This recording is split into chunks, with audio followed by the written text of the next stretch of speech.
ওই যে তৃণমূলের ভাঙড়ের গুটি কয়েক ছেলে নেতা ভালো আছে, তার মধ্যে অবশ্যই কাশিফুল দাও, তার মুখ থেকে কোনোদিন একটা বাজে শব্দ শুনিনি, সত্যি কথা বলছি।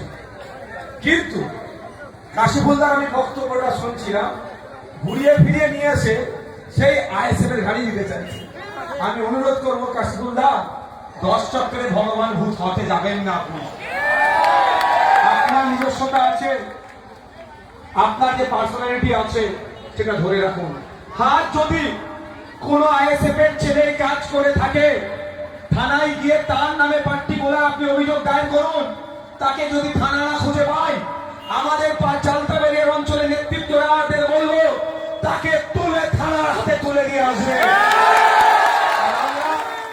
ওই নোংরামির রাজনীতি করি না। এই যে অঞ্চলে দাঁড়িয়ে বক্তব্য দিচ্ছি, এই অঞ্চলের ছেলে রাজ্জাককে যারা খুন করেছে, কাশিফুলের বাড়িতে তারাই বোম মেরেছে। করতে চাইছে, কোন রাস্তা খুঁজে পাচ্ছে না। সরকার সাহেবের মেন বোমের বিরাট যার কাছে ছিল, সরকার সাহেব তাকে এই অঞ্চলটাকে ধ্বংস করার জন্য, এই অঞ্চলের গণতন্ত্রকে বিপন্ন করার জন্য যাকে দিয়ে বোম মারাচ্ছিল, সে আজকে মার্কেট থেকে আউট হয়ে গেছে। থানার উপরে প্রেসার করিয়ে আইএসএফ এর ছেলেদের নামে মিথ্যে মামলা দেওয়ার চেষ্টা হচ্ছে। তবে জানিয়ে রাখতে চাই, এটা 2021 নয়, এটা 2026। অনেক হয়েছে, অনেক সহ্য করেছি, অনেক সহ্য করেছি। সহ্যের সীমা যদি ভেঙে যায় তাহলে কিন্তু বিপদ হবে।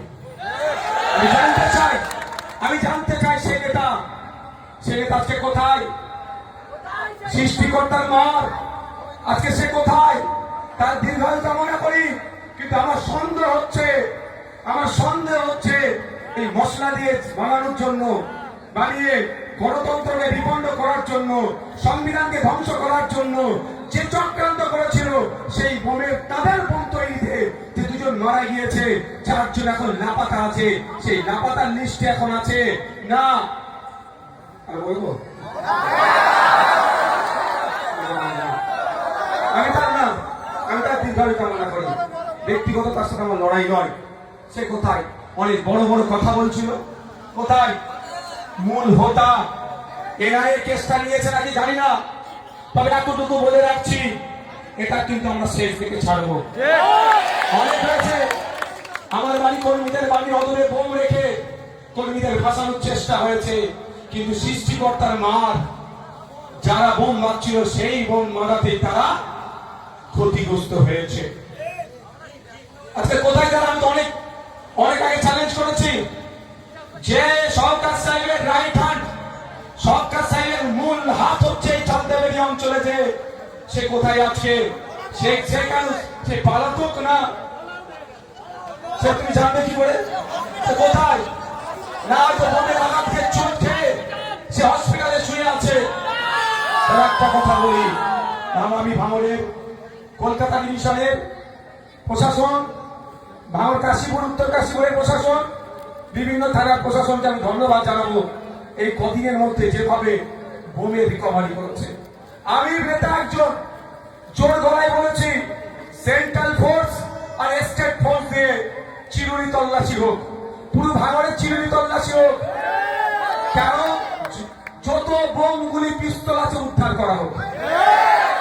যদি আইএসএফ এর কারো ঘরে থেকে থাকে, তার এমনি যদি 3 মাস জেল হয়, আইএসএফ এর ছেলেটাকে 6 মাস জেল দেওয়া হোক।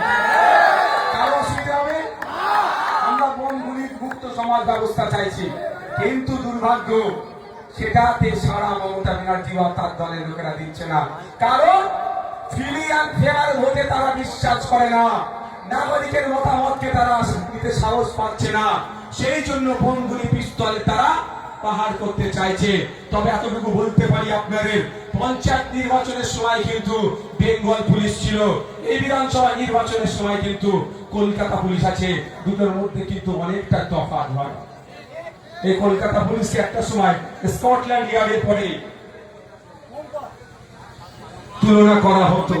তো সুতরাং তাদের কাছে অনুরোধ করবো, আপনাদের যে নিজস্বতা আছে, আপনাদের যা সুনাম আছে, সেটা ধরে রাখবেন।